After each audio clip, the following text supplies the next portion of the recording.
নষ্ট হইও না বাপ। তুমি বরবাদ হয়ে গেলে, তুমি চরিত্রহীন হয়ে গেলে এই সমাজ থেমে যাবে না। তুমি মরে গেলেও পৃথিবীতে আলো ফুটবে, রোদ উঠবে, বৃষ্টি হবে, কিন্তু তুমি নষ্ট হয়ে গেলে। হ্যাঁ, মানুষ বড় স্বার্থপর। আমার একটা ওয়াজ আছে, দুনিয়া বড় স্বার্থপর, বড় স্বার্থপর। এতটি সিএনজি আটকাইয়া গেছে, সামনের সিএনজি দেখতেছে সিএনজিওয়ালারা যে এই সিএনজিটা অ্যাক্সিডেন্ট করছে, 3টা লাশ 2টা লাশ রক্তে ভাইসা গেছে, কিন্তু তবুও কারো হাতে সময় নাই, পাশ কাইটা সবাই চলে যায়। হ্যাঁ, কেউ থেমে যায় না। আমার মৃত্যুতে পৃথিবী থামবে না, আমার আপনার মৃত্যুতে পৃথিবী থামবে না। চলমান পৃথিবী চলতেই থাকবে। নদীতে ঢেউ উঠবে, ভাটা আসবে, জোয়ার আসবে, আমি নাই আর কি, আমি নাই, এতটুকুই। কিছুই থামবে না, কিছুই থামবে না।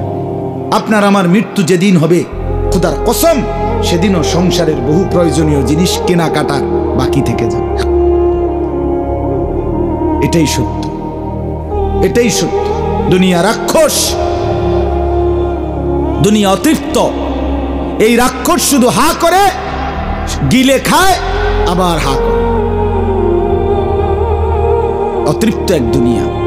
ওমা হাযিহিল হায়াতুদ দুনিয়া ইল্লা লাহবু ওয়া লাইব।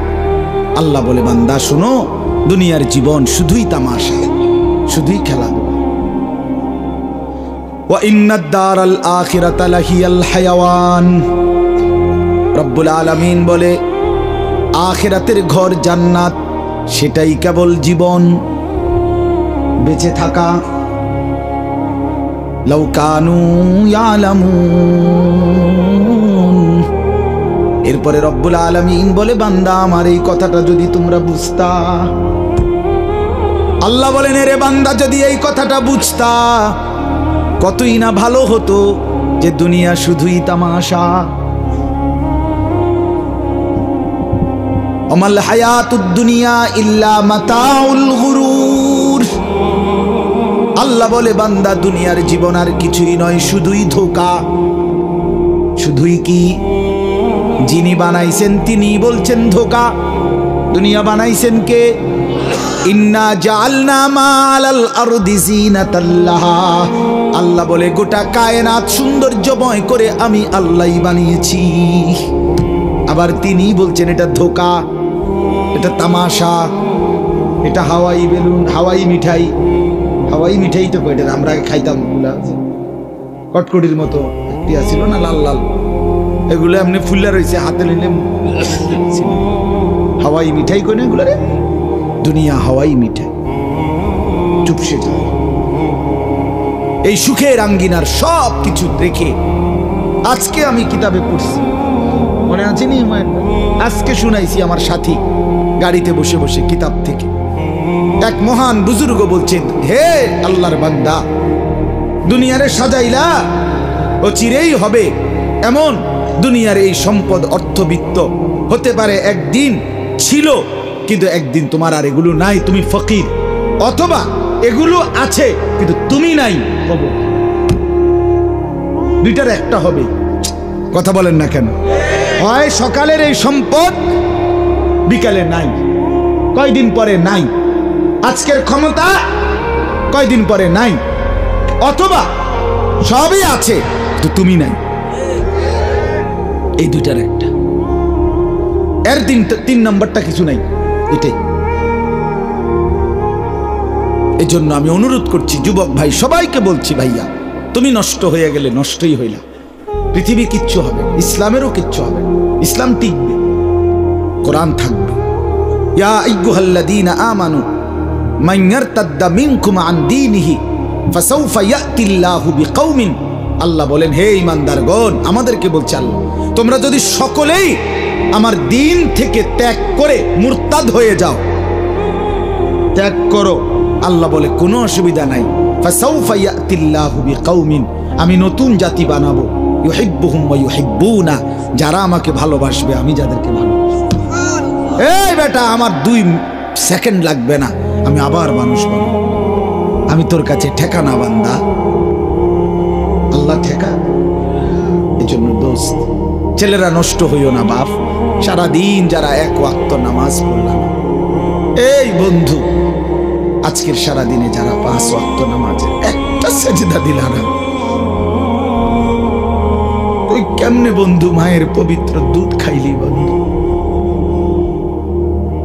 তুই না 2টা বছর মায়ের পবিত্র দুধ খাইলি।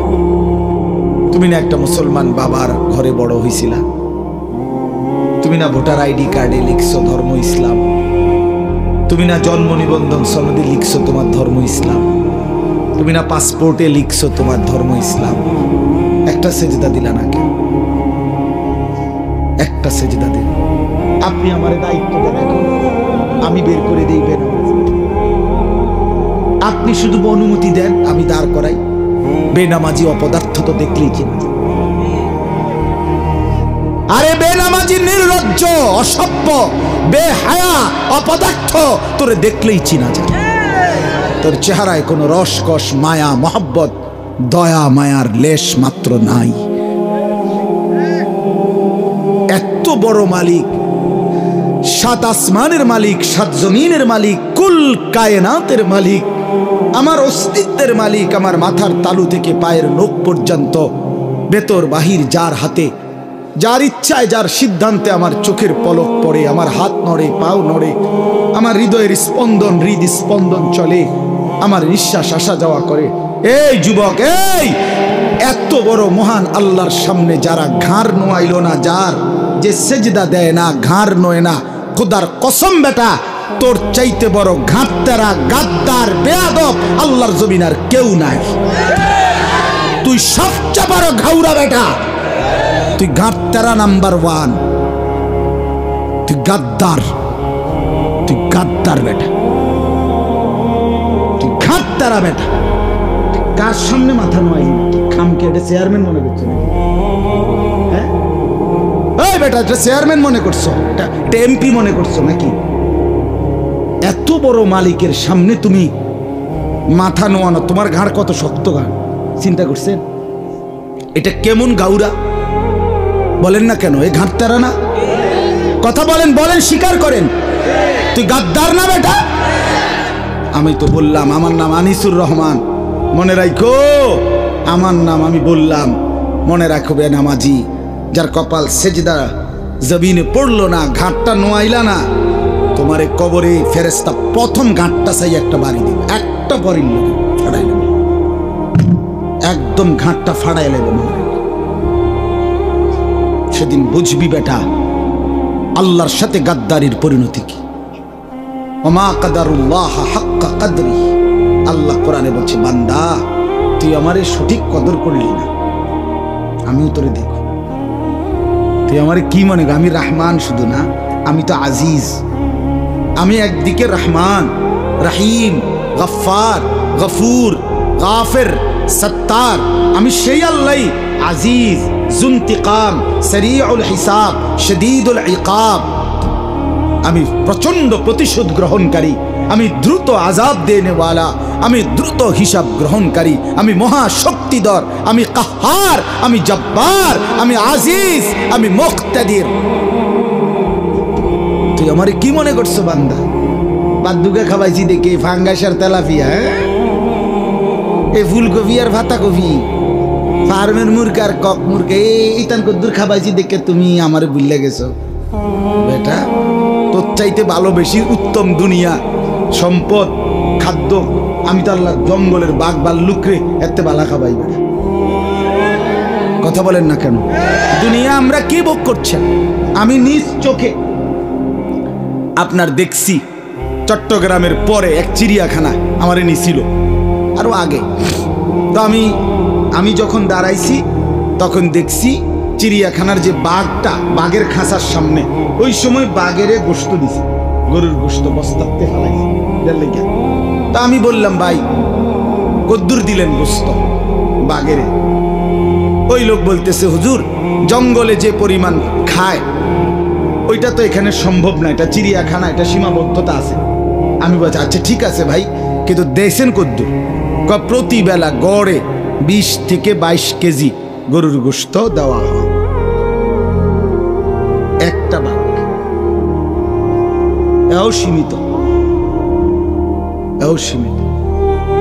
এও যদি আপনি এবারে কোন বাগেরে যদি বলেন যে দোস্ত আজকে বৃহস্পতিবার গোস্ত মিলাই তারছি না, খুব চেষ্টা করছি, ব্যাস হয়ে গেছে আগে আগে, আজকে একটা বেলা শুধু ফাঙ্গাসটা দিয়ে 2টা লোকমা ভাত খাও, তুই কব দাঁত ফালাই দুমুদের বেড়া, আমার বংশের 14 গোষ্ঠী কেউ জীবনে কোনোদিন এসব ফালতু জিনিস খায় না। ঠিক কিনা বলেন না? বলবে কিনা সে? বলেন না যে না না বেটা আমি তো গোস্ত ছাড়া কিছু মুখেই দেই না, আমি তো মুখেই দেই না, আমি তো তোর মতো একবেলা আলু ভর্তা আরেক বেলা ডাল ডুল খাই না, আমি গোশতই খাই। আমার মনিব এভাবেই আমাকে প্রতিদিন দিয়ে যাচ্ছেন। ওয়ামা মিন দাব্বাতিন ফিল আরদ ইল্লা আলাল্লাহি রিজকুহা।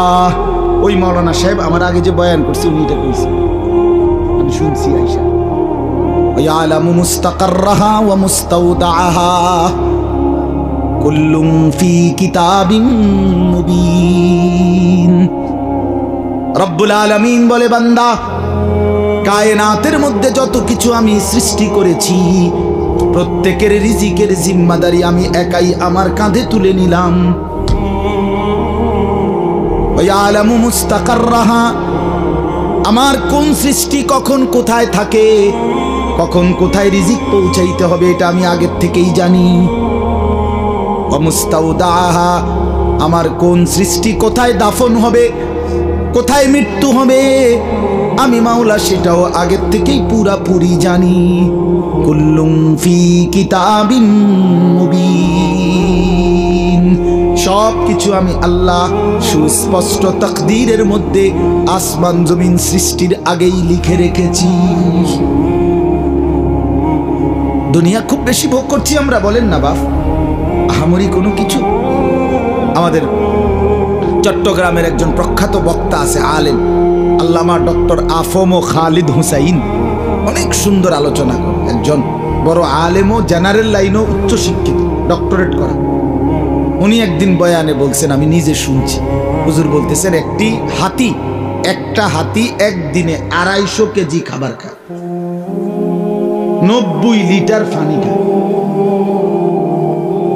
আর ওই বাঘের তো কইলামে বেড়ায় কইল, চিড়িয়াখানার বাঘে 20-22 কেজি গোস্ত একবারে। আপনারা কেডায় 22 কেজি গোস্ত একবারে খাইতে পারবেন? কোন আতুডান আপনারা খাবাইয়া যাও, বাইর যেতাম না, আজকে মরলে মরছি, তোমারে খাবাইয়া যাবো, দরকার কালকে থাকবো, তুমি আতুডা আগে তোমার ছবি উঠাইল। কথা বলেন, আছে কেউ? তো আমরা দুনিয়া আহামরি কিছুই ভোগ করছি না, কিছুই না, শুধু শুধু শুধু শুধু। এই বাপ কেমনে বললে বুঝতেন? ইয়া লাইতা কওমি ইয়ালামুন, হায় আমার জাতি যদি বুঝতো। এটা সূরা ইয়াসিনের আয়াত। ইয়া লাইতা কওমি ইয়ালামুন। 3 জন রাসূলের দাওয়াতে একজন লোক ঈমান আনছিল নবীজির জামানার পূর্বে। এক এলাকায় 3 জন নবী একসাথে কালেমার দাওয়াত দিছে। 3 জনের হাতে কালেমা পড়ছে শুধু কয়জন? একদিন ওই এলাকার মানুষ, এই জালেমরা, পাপীরা ওই 3 জন নবীকে একত্রে ঘেরাও দিয়ে ধরছে, মেরে ফেলবে এই 3 নবীকে।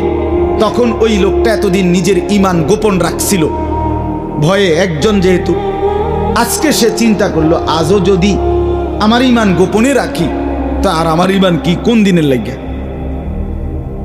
আজকেও যদি আমি চেষ্টা না করি তো আর কোন দিন। তো ফলে এই লোকটা গ্রামের শহরের একদম পাশ থেকে দৌড়াইয়া এই মানুষগুলোর সামনে আসছে যারা নবীদেরকে ঘেরাও দিয়া মারতেছে। ওয়াজা মিন আকসাল মাদিনাতি রাজুলুন ইয়াসআ। এই যে কোরআনে সূরা ইয়াসিন আছে। সূরা ইয়াসিন তো আলহামদুলিল্লাহ অনেকেই, সবাই তো পড়েন, অনেকেই পড়েন না, এখানে আছে। তো লোকটা আয়েশা বলতেছে, হে আমার জাতি, তোমরা এদেরকে মেরো না, বরং রাসূলদেরকে অনুসরণ করো। ইত্তাবিউল মুরসালিন, রাসূলদেরকে অনুসরণ করো।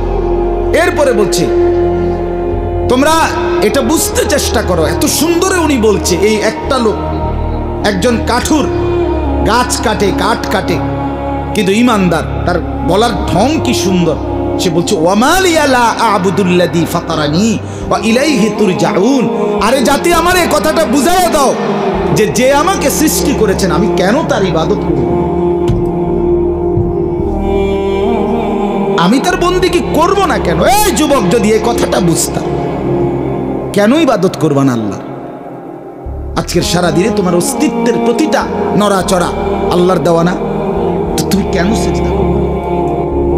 ওয়া ইলাইহি তুরজাউন। এরপরে সে বলল, আমি কেন আল্লাহর ইবাদত করব না? আমাকে তো শেষ পর্যন্ত তার কাছেই ফিরতে হবে। ফিরতে হবে কিনা? কওমের লোকেরা ওনাকে ছেড়ে ওই রসুলদেরকে বাদ দিয়া এবার বলছে তোরে মারব, তুই আমগো এলাকার লোক। এবার ওরে ধরছে সবাই, এই এই এই একজন ইমানদারকে মারতে মারতে মারতে ওনাকে চূড়ান্ত, উনি শহীদ হবে এখন, আর শেষ মৃত্যু হয়ে যাবে।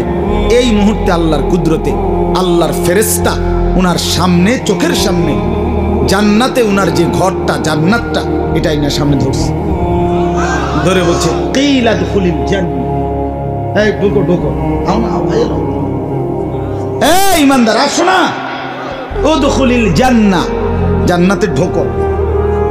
এই তখন দেখেন, তখন যে মানুষকে আল্লাহর দিকে ডাকে, যার কলিজায় ব্যথা থাকে, সে এই মুহূর্ত দেখেন উনি এই ইমানদার লোকটা তেসে ওনাকে শহীদ করে দিচ্ছে, কিন্তু উনি এই অবস্থায় থাকতো জান্নাতের দৃশ্যটা দেখেই বলতেছে ইয়া লাইতা কওমি ইয়ালামুন। আহা আমার জাতি, তোমরা যদি বুঝতে, বিমা গফার আলী রব্বি, আল্লাহ আমারে কেমন মাফ করে দিলেন, ওয়া জাআলানি মিনাল মুকরামিন, আমারে সম্মানিত জান্নাতীদের অন্তর্ভুক্ত করে দিলেন। আহা তোমরা তো আমারে মারছো না, বরং তো আমারে জান্নাতে ঠেলে দিচ্ছ। তোমরা তো আমারে শহীদ করো নাই, তোমরা তো আমার ক্ষতি করো নাই, তোমরা তো আমারে নিজ হাতে জান্নাতে তুলে। আহা জাতি, যদি বুঝতাম। ইয়া শাবাবি লাউ কুনতুম তা'লামুন, এটা আমি বানাইয়া কইলাম আরবি এইটা। হে আমার যুবকরা, যদি তোমরা বুঝতে, যদি তোমরা বুঝতে। এই জন্য আপনাদের কাছে আমার মূল বক্তব্য আজকে, আমরা প্রত্যেকে হায়াতটা কাজে লাগান, জিন্দেগিটা কাজে লাগান। মূলত কোরআন কারীমের দ্বিতীয় পারা, দ্বিতীয় সূরা, সূরা বাকারার 185 নম্বর আয়াতের অংশ বিশেষ আমি আপনাদের সামনে তেলাওয়াত করেছি।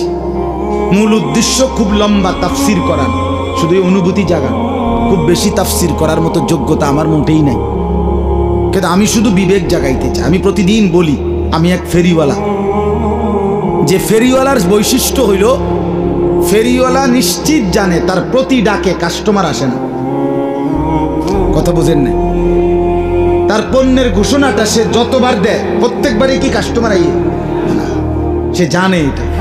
সে জানে এই গল্লির থেকে ওই মাথা পর্যন্ত গেছে, মনে 100 বার বলছে বালতি বালতি বালতি, কিন্তু কেউ আসে না। কিন্তু সে বলা থামে না। সে জানে হতে পারে 100 জন পরে, 100 বার বলার পরে একজন লোক হয়তো বলবে যে ভাই দেখি কি মালটা কি। ওই একজনের আশায় পিছনের 100 বার সে বলে যাচ্ছে। খোদার কসম, আমরাও ফেরিওয়ালা, আমরা ওই আশায় স্বপ্নে বুক বাসা আশাবাদী যে 1000 বার 1,00,000 বার আহাজারি করার পরে যদি কোনো মুসলমানের কলিজায় লেগে যায়, ওই একজনের আশায় দিবানিশি বলতে থাকি, বলতে থাকি। এই জন্য আপনাদের কাছে বলতে চাই, আমরা যদি ভাবেন, আমরা যদি বুঝেন, যুবক ভাই তোমরাও যদি বোঝো, নিজের জীবনটা ভালো করা দরকার। আমার বন্ধু, আমি আবারও বলছি, আমরা কিতাবে পড়ছি আবু জেহেল, আবু লাহাব, উতবা, সাইবা, মক্কার কোরাইশ কাফেররা, বড় বড় সর্দার, ওরা মাঝে মধ্যে মিটিংয়ে, মানে নিজেদের আলোচনায় বলতো, নিজে নিজে কইতো আর কি, যে মুহাম্মদ কিত্তা মেহনত করো, কিরবা তুমি, আর আমরা তো মেন মাতবরটি তো আমরা ইসলাম আনি নাই, আমরা মেন লোকটি তো আমরা মেন লোকটি তো কেউ কি আনলাম না।